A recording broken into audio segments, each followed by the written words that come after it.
Zdravo svima, ja sam Filip, dobrodošli na Meeple, kanal posvećen društvenim igrama. Ja ću vam u ovom videu objasniti kako se igra Poen Salata. Poen Salata je kartična igra za 2 do 6 igrača od 8 i više godina koja traje između 15 minuta i pola sata. U ovoj igri cilj je da napravite najbolju salatu, odnosno da imate najbolju kombinaciju karata sa povrćem i karata koje donose poene. Ono što je specifično za ovu igru je to da su sve karte dvostrane. S jedne strane karata se nalaze povrće, postoji 6 različitih vrsta povrća, a sa druge strane su jedinstveni uslovi za osvajanje bodova. Poen salata se inače, odnosno poen salad, je termin koji se koristi u svetu društvenih igara za igre koje nam omogućavaju da na mnogo različitih načina osvajamo poene, tako da je po tome ova igra i dobila svoje ime. Sada ćemo da pređemo na postavku igre i na objašnjavanje pravila. Pre nego što krenete da igrate, treba pripremite svoj špil karata, jer broj karata koji koristite u igri zavisi od broja igrača. Ako igra 6 igrača, koristite sve karte, ali ako igra manje, morat ćete određeni broj karata da odvojite sa strane. Uvek morate da odvojite podjednaki broj svake vrste povrća. Na primjer, kada se igra u 4 igrača, treba da odbacite 36 karata, odnosno 6 karata svake vrste povrća. Kada odvojite karte, postavka je veoma jednostavna. Sve što treba da uradite je da vaš spir karata podelite na otprilike 3 jednake gomile, tako da se vidi strana sa poenima i onda sa svakog tog špila da okrenete po 2 karte na stranu sa povrćem i na taj način ste formirali pijacu. To je cijela postavka, već možemo počnemo da igramo. Treba da odredite prvog igrača, možete da ga odredite nasumično, a jedan od predloga je da prvi igrač bude igrač koji je najskorije jeo povrće. Na svom potezu igrač može da vuče ili jednu kartu sa ciljevima ili 2 karte sa povrćem. Može da izabere bilo koju kartu sa ciljem i da je stavi ispred sebe. Kada vuče karte sa povrćem, isto, znači ne moraju da se uzimaju karte iz jedne kolone ili jednog reda, može da uzme bilo koju kombinaciju koju on želi.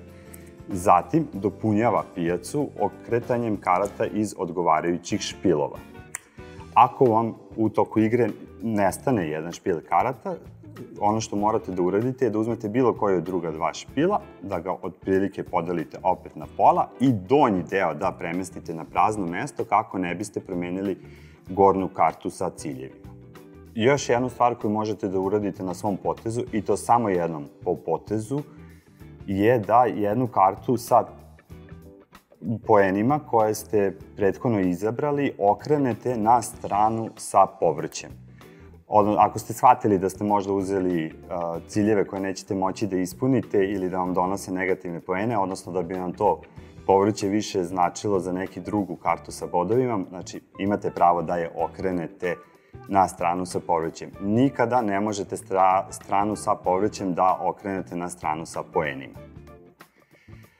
Igra se igra u smeru kazaljke na satu, dok se ne potroše sve karte i sa špilova i iz pijace. Kada se to desi, igra se završava i prelazite na bodovanje.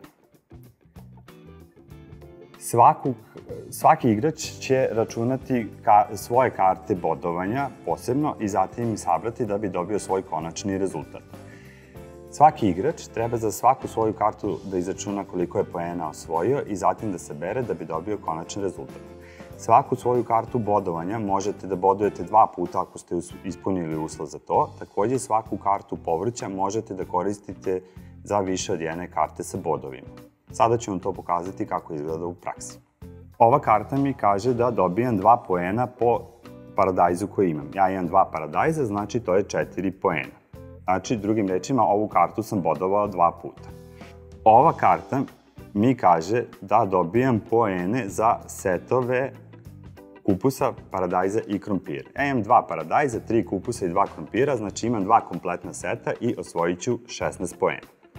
Ova karta mi kaže da dobijam poene za paradajz, krompir i šargarepu. Ja, nažalost, nemam šargarepu i neću osvojiti poene za ovu kartu.